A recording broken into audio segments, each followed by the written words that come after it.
What's up guys, welcome back to our channel and today we are over here to discuss one more chapter and that is chapter number 8 from Vistas.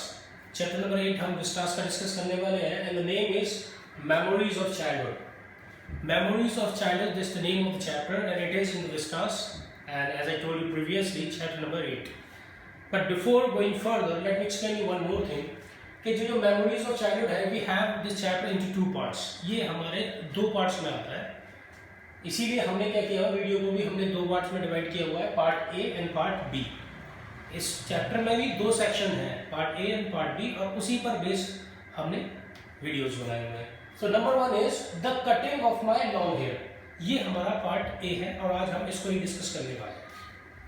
So before going further let me explain you first of all the author and the theme of the chapter then we gonna go for the explanation of the chapter as well. तो सबसे पहले हम बात करेंगे author की. Author जो है इस चैप्टर के उनका नाम है जिटकला सा.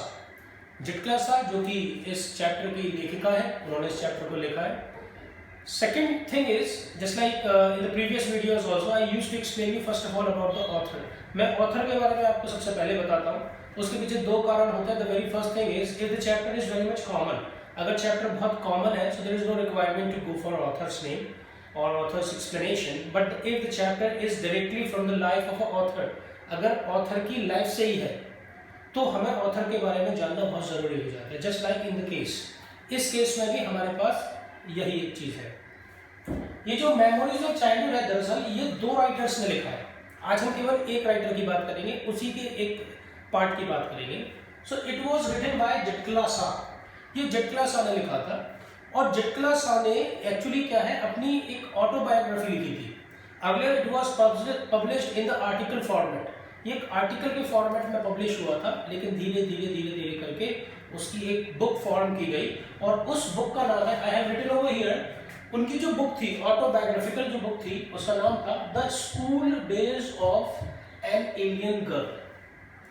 ये उनकी बुक का नाम था, उनकी ऑटोबायोग्राफिकल बुक. जब एक्चुअली क्या हुआ था आर्टिकल्स तो बहुत सारे थे लेकिन वो आर्टिकल जहां पर उन्होंने अपने स्कूल डेज के बारे में कहा था वो ये था द स्कूल डेज. उसी आर्टिकल का एक हिस्सा one part of that article has been taken as a chapter और उसका नाम हमने दिया the cutting of my long hair. तो जिटकला सा, पहले अगर हम बात करें जिटकला सा कौन थी, उन्होंने उनके जो बचपन में ऐसा क्या हुआ था उसको हम डिस्कस कर लेंगे और फिर हम थीम भी डिस्कस करेंगे. पहला सबसे इंपॉर्टेंट पार्ट है कि ये चैप्टर जो हमारे सिलेबस में है दोनों ही राइटर्स पार्ट ए में भी और पार्ट बी में भी. पार्ट ए की है हमारी जिटकला सा और पार्ट बी की हमारी राइटर है वो है बामा.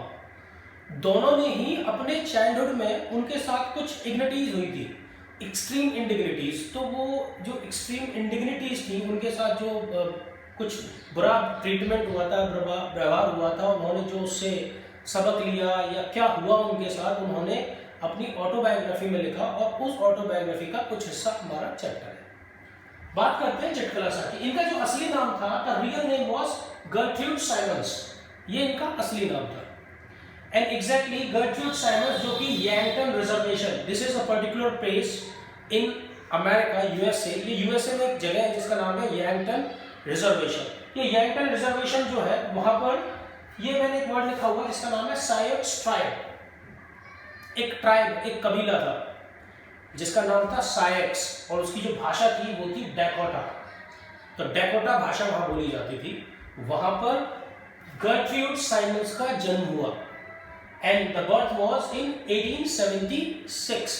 1876 में इनका जन्म हुआ और वो वहां पे रही. उनके कबीले की जो भी ट्राइब की जो भी रूल्स एंड रेगुलेशंस थे उनको फॉलो करना, उनके ट्रेडिशंस को, कस्टम्स को, रिचुअल्स को सबको फॉलो करना, इट वाज द हैबिट और it was what I may से the childhood habit of the writer. Writer की चाइल्डहुड हैबिट थी and she was feeling very much pleased. वो बहुत ज्यादा खुश थी उस एनवायरनमेंट में.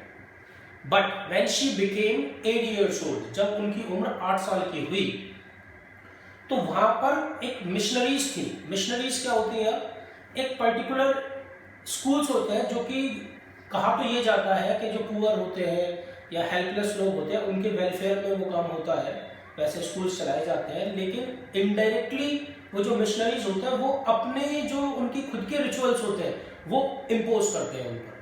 तो ऐसी ही एक मिशनरीज थी जिसका नाम था White's Indiana Manual Labor School. Repeating, White's Indiana Manual Labor School. तो जब वो 8 साल की थी तो वो जो मिशनरीज थी वो वहां उनके ट्राइब में आए और उनके ट्राइब से न केवल जटकला सा को और भी बहुत सारे बच्चों को वहां अपने मिशनरीज में ले गए.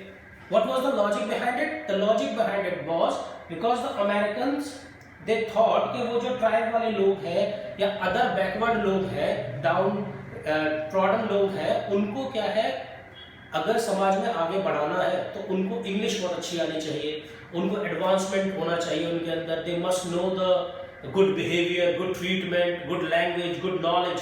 तो इन सब के लिए ऐसे बच्चों को कहाँ ले जाया जाता था? मिशनरीज में. लेकिन that was the one part of the story. ये केवल एक पार्ट है, दिखाया जा रहा है कि हम इनको लेके जाएंगे और उनको पढ़ाएंगे. लेकिन वहां उनके साथ क्या क्या बैड ट्रीटमेंट होता था, दैट वाज द थिंग. लेके गए. ये जो स्कूल था whites Indiana Manual Labor school, ये टिपिकली उन लोगों के लिए था जो अमेरिका में डाउन ट्रॉडन थे, बैकवर्ड थे, किसी ट्राइब से बिलोंग करते थे, ज्यूज थे, या फिर exclusively the people who belong to India. जो लोग इंडियन थे उनको भी वहां ले जाया जाता था क्योंकि उनको ऐसा लगता था ये सारे लोग बहुत ज्यादा बैकवर्ड हैं और जब अगर ये ऐसे ही बैकवर्ड रहे तो हमारे कंट्री के लिए बुरा हो सकता है, तो आगे बढ़ाने के लिए मिशनरीज में ले जाया जाता है. सेकेंड थिंग इज, अक्सर कर ये कहा जाता है कि हमारे बुक में भी ये लिखा हुआ है दैट जटकला सा was an Indian American writer. तो मैं यहाँ पे क्लियर कर दूं, जटकला सा का जन्म अमेरिका में हुआ था, but as she got the education in White's Indiana Manual Labor School, वहां उन्होंने एजुकेशन ली जहां पर इंडियंस भी थे. तो वहां जब उन्होंने देखा कि न केवल उनके साथ इंडियंस के साथ भी बहुत बुरा बर्ताव हो रहा था, तो उन्होंने अपने बारे में भी लिखना शुरू किया प्लस इंडियंस के बारे में भी लिखना शुरू किया. And then she became an activist. वो एक पॉलिटिकल एक्टिविस्ट भी बन गई, आगे चल के वो एक राइटर भी बन गई, एडिटर भी बन गई. तो इस वजह से उनको बोला जाता है Indian American writer. So that was the very first thing. अब हम बात करते हैं सबसे पहले, एक ये भी लिखा हुआ है कार्नेसल इंडियन स्कूल. ये एक और स्कूल है, टिपिकली इंडियन के लिए है, जहां पर केवल इंडियंस को पढ़ाया जाता था. इस मिशनरी में तो सबको पढ़ाया जाता था जो भी डाउन ट्रॉडन से होते थे, लेकिन इसमें टिपिकली किसको पढ़ाया जाता था? इंडियंस को. तो यहाँ पर भी इंडियंस के साथ भी बहुत सारी दुर्व्यवहार हुए, उसके बारे में भी इन्होंने अपनी बायोग्राफी में लिखा. तो एक आर्टिकल था जो मैं पहले बता चुका हूं ना, school days of an Indian girl. उन आर्टिकल्स का एक हिस्सा हमारा चैप्टर है कि उनके साथ क्या हुआ एग्जैक्टली. ठीक है. Before going further, let me explain you one more thing that she was a contemporary Tamil Dalit writer. ये जो हमारी दूसरी वाली जो राइटर है वो एक तमिल दलित राइटर है. पार्ट बी में जो आएंगे, पार्ट बी में जो राइटर है वो तमिल दलित राइटर है, जबकि हमारे पार्ट ए में कटिंग ऑफ लॉन्ग हेयर में जो राइटर है वो है जटकला सा. अब चैप्टर क्या है? The chapter is when she was thrown in the school. 8 की उम्र में जब उन्हें इस स्कूल में ले जाया गया तो उनके साथ क्या क्या ट्रीटमेंट हुए. तो अब हम चैप्टर पे आ गए. तो होता क्या है कि when she was thrown in the same very school and the very first day, पहले दिन ही उन्होंने अपने आप को घुटन में महसूस किया. इट वॉज क्वाइट ऑब्वियस कि अगर एक इंसान जो खुले में रह रहा है, अपने एरिया में अपने मदर के साथ रह रहा है. मैं यहाँ पर एक और बात क्लियर कर दूं, she was living with her mother.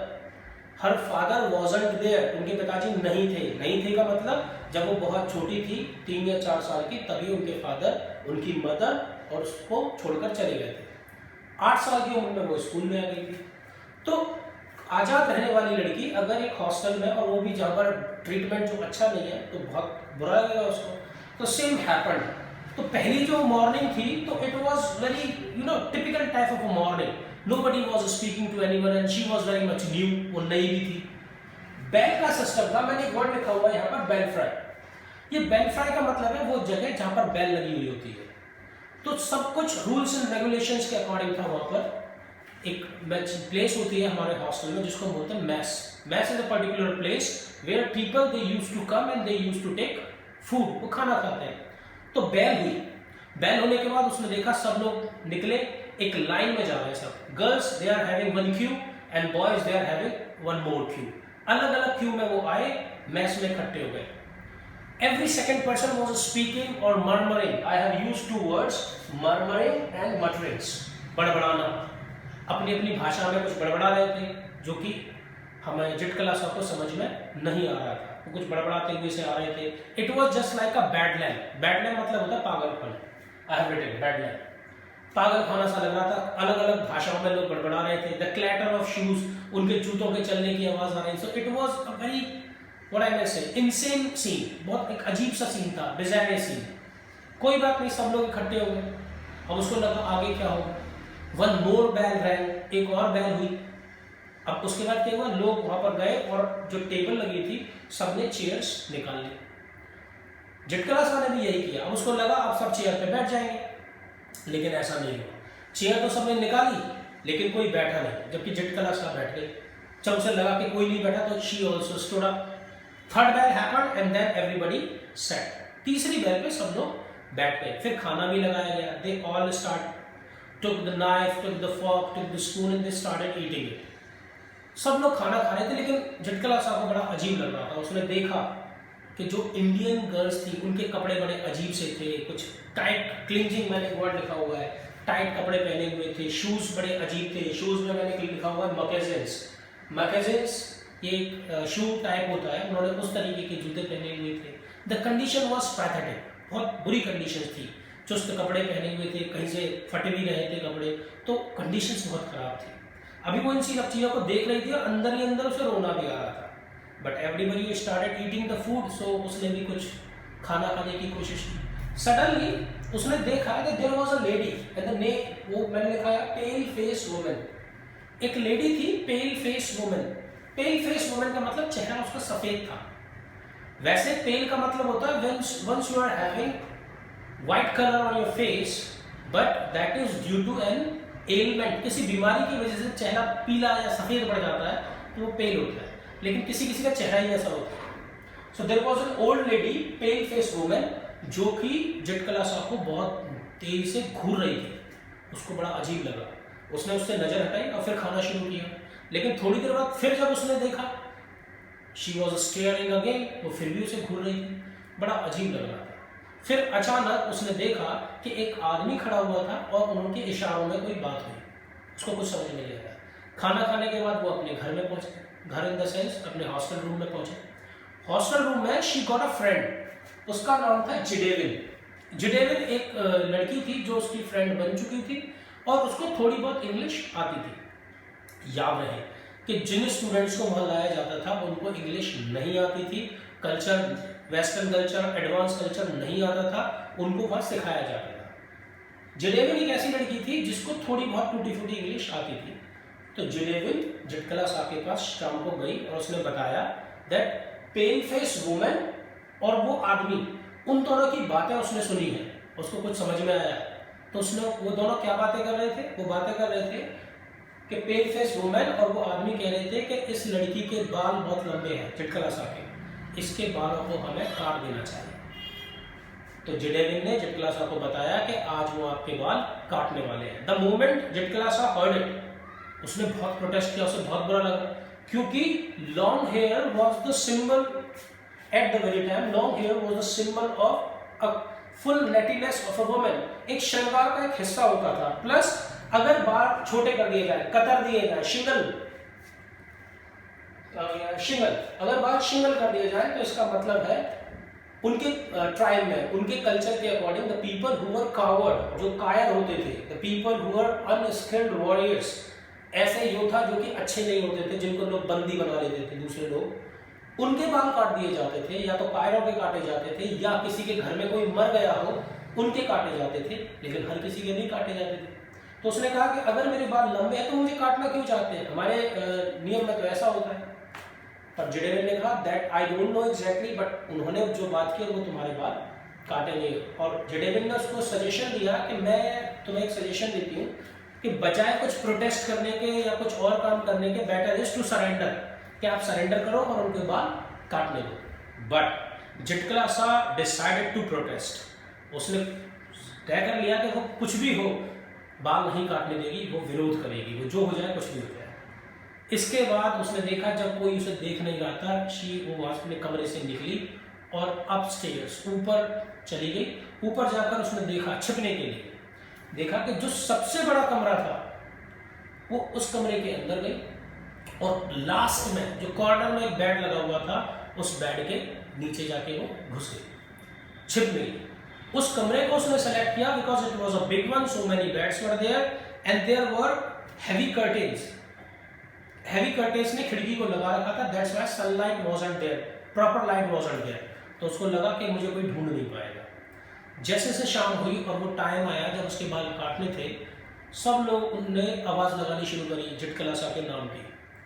उसको सुनाई दे रहा था लेकिन वो चुप थी, बोल नहीं रही थी। Everybody was shouting, one of them was Judewin also. Judewin भी उनके साथ उसको आवाज लगा रही थी और वो चुपचाप वहीं थी। धीरे धीरे उसको लगा कि वो आवाज मारते मारते वो ऊपर आ रहे हैं। उसे और डर लगने लगा कि भाई वो ऊपर भी आ रहे हैं तो निकालेंगे। सब लोग उसको चले और फाइनली जिस कमरे में वो छिपी थी उस कमरे में भी लोगों ने एंट्री की। किसी ने वो कर्टेन्स हटा दिए। जैसे ही कर्टेन्स हटाए तो पूरे में रोशनी हो गई। पता नहीं कैसे उनको मालूम पड़ा या क्या हुआ, one particular lady peeped downside. उसने जब बेड के नीचे झांका तो जिडेविन थी और उसको घसीट के वहां से बाहर निकाला गया।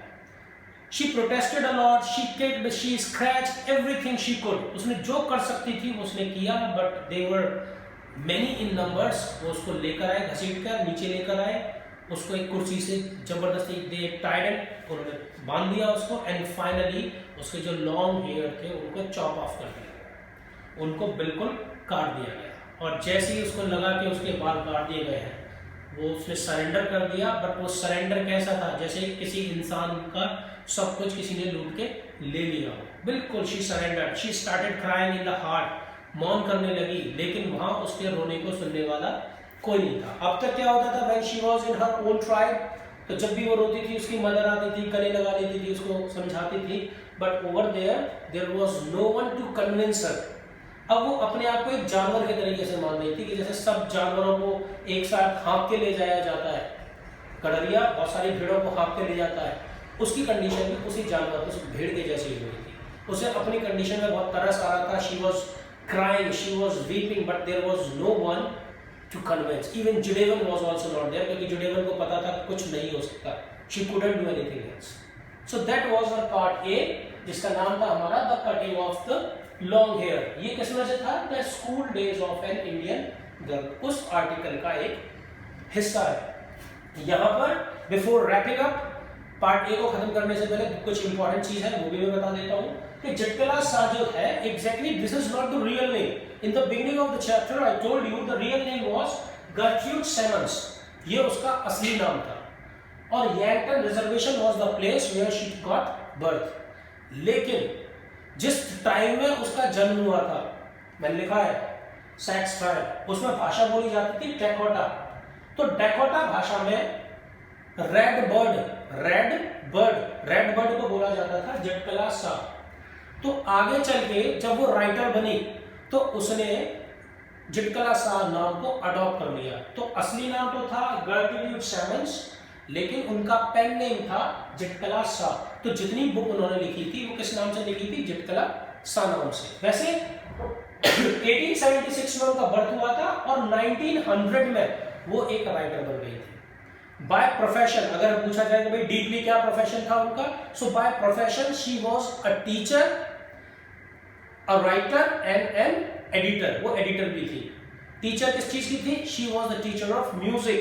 म्यूजिक में उनको क्या क्या आता था, piano and violin. Piano and violin उनको बजाना आता था।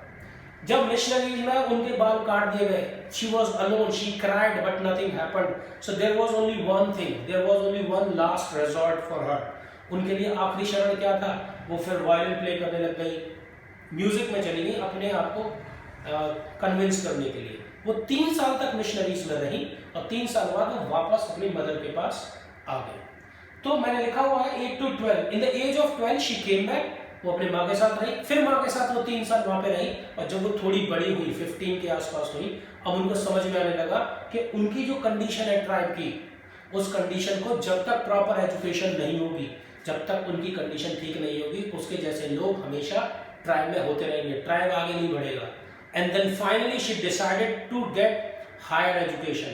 और फिर पहले तो उनको जबरदस्ती ले जाया गया, लेकिन इस बार उन्होंने अपने आप से intentionally in the age of 15 plus वो वापस उसी में चले गई स्कूल में, White's Indiana Manual Labor School for higher education, और वहाँ से उन्होंने एजुकेशन म्यूजिक की ली, लिटरेचर के लिए, और finally she became a professional music teacher and later on became an activist and writer editor. फिर जाके वो राइटर और एडिटर बन गए। So this is all about from our side. मैंने यहाँ पर कुछ वर्ड्स भी लिखे हुए जैसे ऑटोबायोग्राफिकल, अपनी खुद की जो हम कहानी लिखते हैं that is autobiography. Marginalised, down trodden, downgraded, ऐसे लोग जिनकी जो जाति वगैरह को हम नीचे समझते हैं उनको हम बोलते हैं marginalised. Land of apples, land of apples उस जगह को बोला गया है चैप्टर में जहां पर ये मिशनरीज जो था, ये स्कूल जो था जहां पर ये था अमेरिका में, उस जगह का नाम था लैंड ऑफ एप्पल्स। उसको बोला जाता था बिकॉज एप्पल्स बहुत ज्यादा होते थे। बेलफ्राई वो जगह जहां पर बेल लगी हुई थी। क्लैटर जूतों की आवाज, खटखटाहट। बैडलैम्प पागलखाना होता है। मॉर्न करहाना होता है, द मोमेंट उसके बाल काट दिए गए she started morning. Pen face woman मैं बता चुका हूं। शिंगल कतरना, बालों को छोटे करना। Moccasin is the type of shoe. Clinging चिपकी हुई, बहुत ज्यादा टाइट। मटरिंग्स एंड मर्मरिंग्स बड़बड़ाना, एक अननोटेड टॉकिंग, मतलब समझ में नहीं आ रहा क्या बोल रहे लेकिन बड़बड़ा रहा है। हर्डर वो भेड़ वगैरह चढ़ाने वाला, गडरिया जानवरों को चढ़ाने वाला। जिडेवन द नेम ऑफ उसकी फ्रेंड का नाम है। मॉर्नर्स वो लोग होते थे जो किसी के घर मर जाता था तो जो रोते थे, लैमेंट करते थे, विलाप करते थे।